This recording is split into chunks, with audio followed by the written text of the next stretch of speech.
d'Afrique des Nations de football des sourds bi amoon Kenya bërki démb équipe bu Sénégal moo ko gagné Sénégal kon mooy actuellement champion d'Afrique de football des sourds loolu nekk fierté bu mag ci sunu fédération bi nga xam ni sourds yooyu ci lañ bokk waaye li ngeen xamul mooy ki ci sama ginnaaw di signé mooy entraîneur équipe boobu moo leen yóbbu woon Kenya moo leen entraîné ba gagné coupe d'Afrique bi donc moom c'est un champion d'Afrique mooy actuellement nii di traduire li may wax nii en langue des signes loolu vraiment la fédération bi bëgg njëkk a rafetlu loolu aussi dafay wane ni handicapé ak handicap bu mu mën a doon rek buñ ko joxee accompagnement bi ci war mën na am performance comme ñeneen ñi donc gis nga suur yi bi ñuy dem ci conditions yi métti lañ demee jafe yenn maillot yi sax matul woon ci conditions yi métti lañ demee ci conditions yi métti aussi lañ nekkee woon Nairobi pendant toute la compétition waaye malgré tout ça góorgóorlu nañu ba indil ndam Sénégal ndam loo xam ne ñeneen ñi sax ñoom Sadio Mané indeekuñ ko donc ñooñu mérité nañ ñu feete leen mérité nañ ñu célébrer leen fan yi di ñëw bu soobee yàlla fédération bi dina ànd ak partenaires yi koy gunge pour ñu mën a célébrer ñooñu waaye dañuy ñaan aussi kilifa yi surtout président de la république tamit mu dalal leen comme ni muy dalalee ñeneen ñi ndax drapeau Sénégal lañu yóbbuwoon indi ndam président de la république na leen dalal teral leen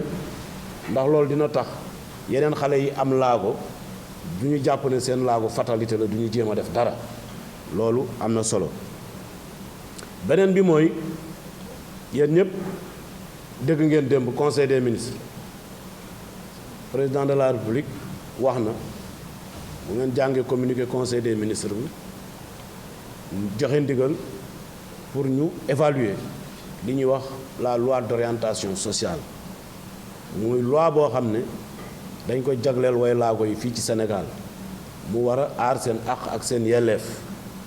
war a taxaw aussi seeni soxla yéen a ngi fàttaliku tam ne loi boobu 2010 lañ ko wote woon am na fukki at ak benn ci ren waaye application bi demeewul noonu loolu moo tax démb ci conseil des ministres président de la république jox ndigal ministère de la santé pour ñu seet lan moo tax loi bi doxul loolu nag ñun en tant que kuréelu way laago yi fii ci Sénégal ñu ngi koy rafetlu ñu ngi rafetlu le fait que président de la république ci ndaje mu toll ni conseil des ministres nga xam ne réunion bu kawe la mu junj fa waxtaan fa waxtaanu way laago yi loolu ñu ngi koy rafetlu waaye tamit ñu ngi fàttali président ne ko daanaka mën nañu wax ne ñun defoon nañu évaluation bi ba pare li ci des mooy ñu dem à l'action parce que loi bi boo ko xoolee li ci biiram yëpp ay mécanisme la ay mécanisme de protection yu am solo bokk na ci mécanisme yooyu carte d'égalité des chances ndax carte d'égalité des chances bi su doxee ni mu war a doxee ñi ko war a am ko lu bëree bëri ci jafe-jafe way laago yi dina wàññeeku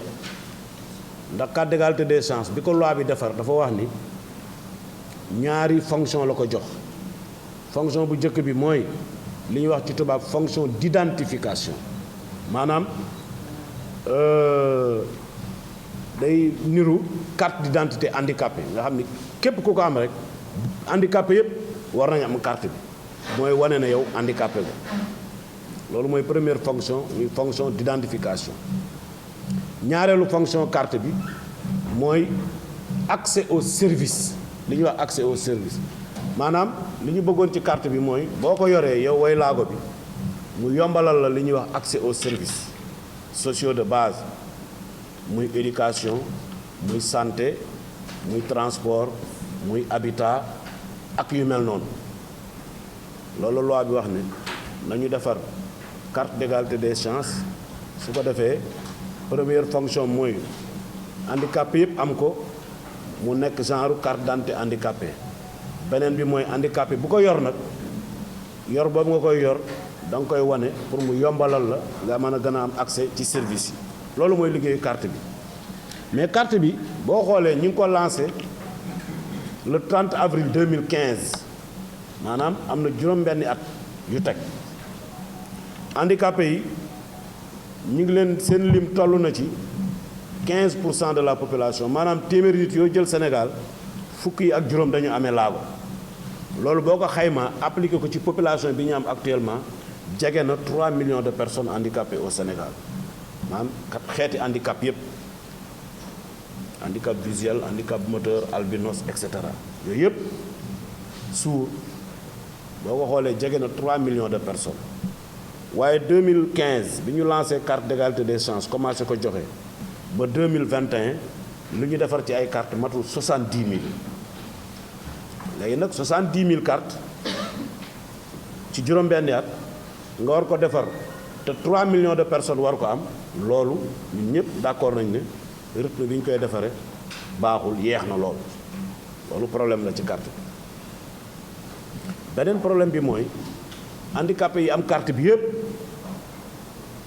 dañu am impression ne carte bi amul njariñ parce que yor carte bi du tax nga am accès au service te carte bi tam loolu moo ko taxoon a jóg identifier la yombalal la accès au service moo tax ñun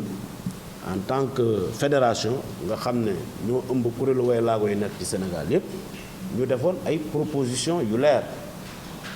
donc li président de la République wax démb am na solo waaye jàpp nañ ne saafara si mooy benn carte égalité des chances ñu érigé ko def ko programme mu nekk programme national de la carte d'égalité des chances comme ni mu amee programme national de lutte contre le palu programme national de lutte et cetera njariñu programme mooy dinañ ko mën a jox personnel bi ci war dinañ ko mën a jox moyens yi ci war moyen logistique moyen humain moyen technique moyen financier parce que handicapé yi du Ndakaaru rek village yëpp ci Sénégal foo dem am na ay handicapé te ñu ci bëri fa ñu nekk seen village dafay sori ak seen chef-lieu de département ba nga xam ne ñenn ñi sax amuñu état civil donc faw mu am administration autonome boo xam ne mooy toppatoo carte yi ba nga xam ne fu handicapé nekk lu village bi sori travailleurs sociaux yi dinañ mën a jël ay jumtukaay fekk la fa nga nekk ñu mën la enrôler nga am carte bi parce que loolu mooy fonction carte bi képp kuy handicapé rek loi bi wax na ne war nga ko am 70 000 6 ans sur une cible de 3 millions loolu baaxul moo tax ñu ne nañ ko ériger en carte en programme beneen bi pour tontu li président wax démb mu gën a leer li gën a gaaw pour saafara problème mu handicapé yi mooy mu def li ñuy wax conseil présidentiel sur le handicap conseil présidentiel sur le handicap lu tax parce que handicap dafa nekk question boo xam ne du mbiru social rek du mbiru santé rek mais booy xool sax handicap mbiru développement la mbiru droits humains la te boo waxee développement wax laal nga secteur yu baree bari parce que handicapé ñu ngi wax éducation inclusive nan la ñuy def pour que xale yi amee laa ko mën a dem jàngi comme yeneen xale yi loolu mbirum éducation la ministère de l'éducation moo ko yore ñu ngi seet handicapé yi nan la ñuy def pour que infrastructure yi ñuy tabax muy pont yi muy autopont yi muy autoroute muy BRT muy TER et cetera te ñu war ko yóbbu nit ñi jëfandikoo ko ñu bañ a fàtte ne ci biir citoyens yi am na ñu amee laaw te dañu war a jëfandikoo loolu problème d'accessibilité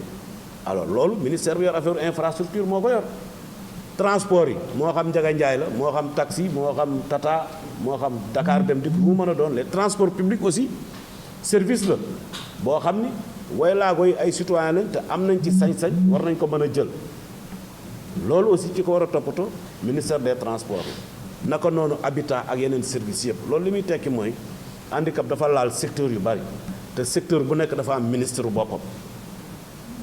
loolu moo tax ñun fédération ñu ne na président convoqué conseil présidentiel sur le handicap bu ko convoqué ministère yooyu nga xam ne yëpp mbirum handicapé yitteel na leen ñu toog wër ko bu ñu ko defalee le point moom di am na dayoo boo xam ne ci état bi dina mën a jox ndigal ministre bu nekk li mu war a def mu def ko bu ko defee bu handicapé bi yoree carte bi dina yëg ne carte bi amal na ko njariñ mais fi mu nekk nii ñu yore carte d'égalité des chances dañu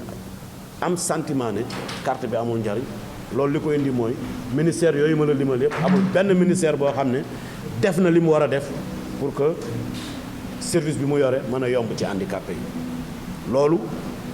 lu ñu bëggoon a indi leeral ko par rapport ak li président wax démb te ñu di ko rafetlu parce que le fait que mu wax ko conseil des ministres loolu dafay wane ni mbirum handicapé yi yitteel na ko loolu encore une fois ñu ngi koy rafetlu waaye solution bi daal mi ngi nekk ci moom président mu woote conseil présidentiel sur le handicap bu ko defee am nañ yaakaar ne ministre yi ko séq wër ko am nañ yaakaar ne dina mën a joxe ndigal yi mu war a joxe bu ñu fa jógee bu handicapé bi yoreetee carte d'égalité des chances dina xam ne carte bi am na njariñ parce que dina gën a am accès ci service yooyu. ñetteelu poñ bi ñu bëggoon a waxtaane tamit mu ngi jëm ci wàllu élection yi ndax xam ngeen ne actuellement Sénégal mu ngi préparé def élection locale mois de janvier bii di ñëw ñun dañu ànd ak suñuy partenaire ñuy liggéey ak ñoom ku mel ni Site Savers madame Khadiba mi moo fi toogal Site Savers IBP ñoom ña nga toogee nële waaye ñoom it partenaire fédération bi dañuy liggéey ak ñoom ñun ak Site Savers nag lu mat daanaka juróomi at a ngi nii ñuy liggéey ci benn programme bu ñuy wax projet de participation politique et citoyenne des personnes handicapées ndax handicapés yi ay citoyens lañ am nañu sañ-sañu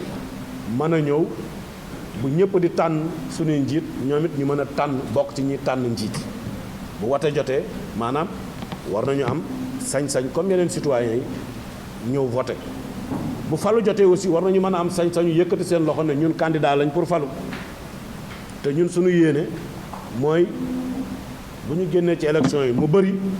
ay maires yi ak ay conseils départementaux yoo xam ne ay way laago ñoo ko jiite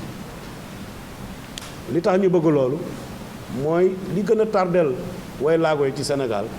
mooy politique publique yi ñuy def souvent du ñu sóor ne ci biir citoyens yi dafa am ñu amee laago du ñu leen sóoraale mukk kooko ci fàttali day dem dabu moo tax ñu jàpp ne bu fekkee am na handicapé yu toog ci kuréel yooyu ñuy dogale bu ñu naree fàtte kooku dina mën a yëkkati kàddoom bu ñuy bind politique yi mën la boole ci biir loolu moo taxoon ñu def projet participation politique bi ñu ko defee tamit ñu am agrément ministère de l'intérieur pour nekk observateur parce que élection législative 2017 ak élection présidentielle 2019 ñaari élection yooyu yëpp fédération bi ñu yor amoon na ay observateurs handicapés yu nekkoon sur le terrain pour xool élection yi nan lay doxe waaye ñun li ñu doon observé dëgg-dëgg moo doon ndax barab yi ñuy voté waajal nañ leen aussi pour mën a teeru ay handicapés maanaam dañ doon xool niveau d'accessibilité des centres de vote parce que bu fekkee da nga nar a voté ji muy am gàllankoor ñaare da ngay renoncer ci sa droit te ñun dañu am droit voté comme ñëpp biñ ko xoolee nag ba gis ko gis jafe-jafe yi ak gàllankoor yi ci am yëpp ñu defar rapport ñu def rapport wax ci biir rapport bi jafe-jafe yi nga xam ne yëpp gis nañ ko ci vote bi nga xam ne day gàllankoor votu handicapé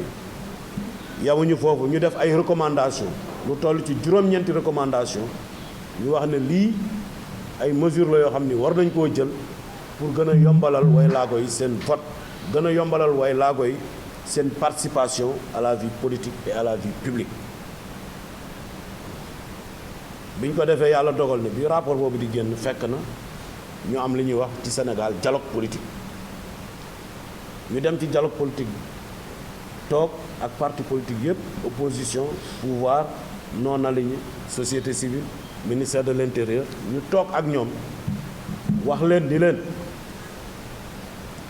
ñun bi ñu demee saytu élection yi yii jafe-jafe la ñu gis ne moom la way laago yi di jànkoonteel te way laago yi ay citoyen lañ comme yeneen citoyens yi bu wote jotee war nañoo mën a dem voter te du am benn gàllankoor bu falu jotee aussi bu ñu bëggee falu war nañoo am sañ-sañ yëkkati seen loxo